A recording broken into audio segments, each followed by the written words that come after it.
know exactly how far I am from the truck. Maybe 12 miles or so. I'm on the way back, and I just had a sit-down break, ate a Fig Newton, and I told myself I'm gonna ride and not stop till I get back to the truck. I just set a timer. I don't know how long it'll be, probably an hour, and I'll try to just go.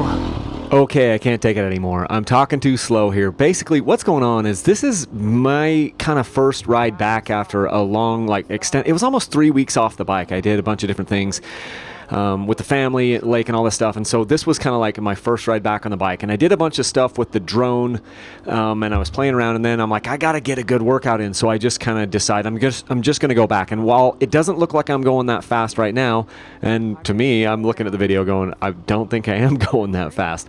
I just kind of got out of the shape of it, out of the shape of riding. And it kind of surprised me because I did push hard for the way I felt that day. And some days you just don't have it. And I just don't think I really had it this day.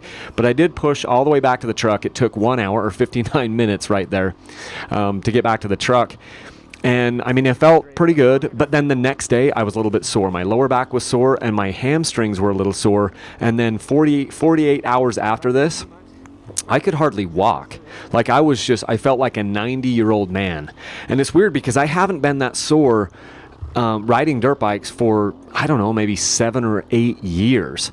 And I was a little bit concerned because I'm like, dang, what's happening to me?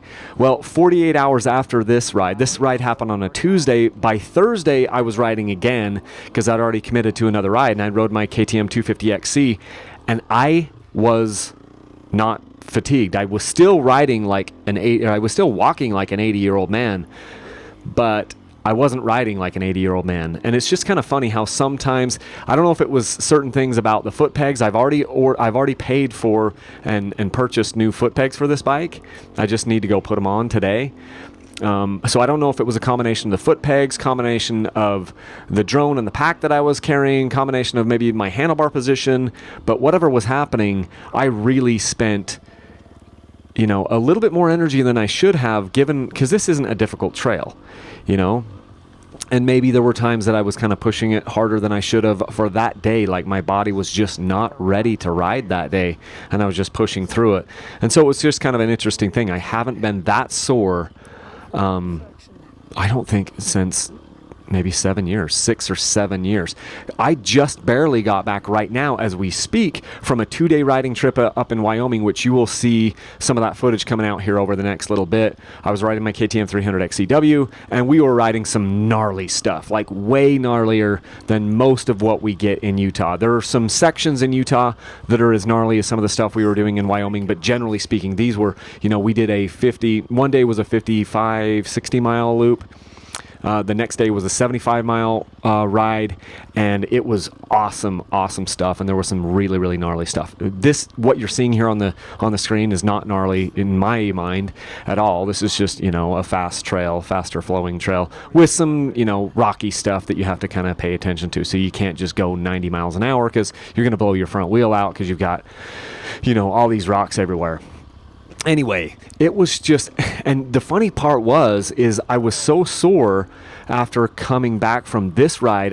It kind of got in my head, and I was worried, like, what has happened to me? I couldn't even handle this ride, and now I'm all super sore and everything. So the ride that I did 48 hours after this was really a good one for my mental state, because then I came off that ride, which was longer. See, this ride only ended up being like, I don't know, 40 miles or so. By the time I was back to the truck, the ride I did 48 hours after this was 60. And I felt way better after 60 miles on the KTM 2 days later than I did today on the Sherco. I'm not blaming the Sherco. I'm just saying there was something funky with my body position, something funky with a few different things, just kind of getting back into it off of my vacation and all that stuff. All those things combined to where I felt really old. So it's just another experience where I'm just like, dang, you know, if you're not ready to ride, if your body is aching already and you don't do, you know, the proper things, you might have a hard time. I'm going to actually be recording a podcast here on Monday. I'm recording or I'm editing this video on a Saturday. On Monday, I'm going to actually do a podcast with a physical therapist, and we're going to be talking about maybe some of the things that you can do before your ride and after your ride to have your body in maybe better preparation, better physical condition, and maybe avoid some of the soreness factor and things from riding a dirt bike. And we'll see if we can get some good information out of that podcast. So if you're not subscribed to the podcast, go ahead and do that anywhere you get podcasts, like on Apple or Google or Stitcher or wherever that you get your podcasts. So I'm going to shut up now. If you guys are still watching, you are the best.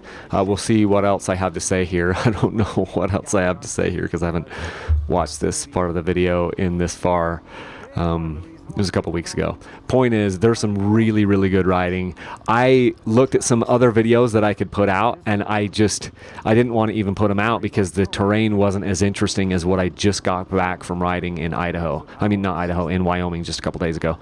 So I was like, I'm not going to put that out. And I'm like, but I need to put some more videos out on this Sherco, and so we're going to do that. The next, hopefully the next few videos will come out. I will show you some other stuff that has a little bit more interesting terrain where we're doing some really technical, cool riding. So until that time, I hope that everyone has a great week, and let's leave a single track. Thanks, guys.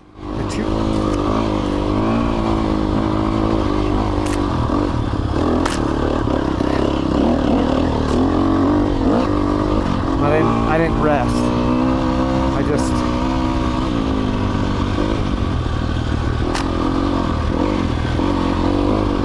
stopped the camera, stopped the bike, stopped the camera, started the camera, started the bike. That fast. I forgot about my bike challenge. I was just thinking about the editing process. Like, that looks like a good stopping point or starting point. That's kind of what I'm thinking about a lot of times when I'm riding. Starting points and stopping points of videos. I just got a glimpse of the hillside over on the other hill, and I saw the trail that goes up. It's incredible. I can't stop because I promised I wasn't going to stop, but it's incredible where we're going to be going. We just go straight up that mountain over there, and it looks like impossible. It looks really steep. And my gut feeling says if I was walking it, I would think it was super steep. As it is on the dirt bikes, you're just hanging on for a little bit. You know, you hang on, you bounce around for 2 minutes, you struggle, you sweat, and then you're at the top. It's amazing.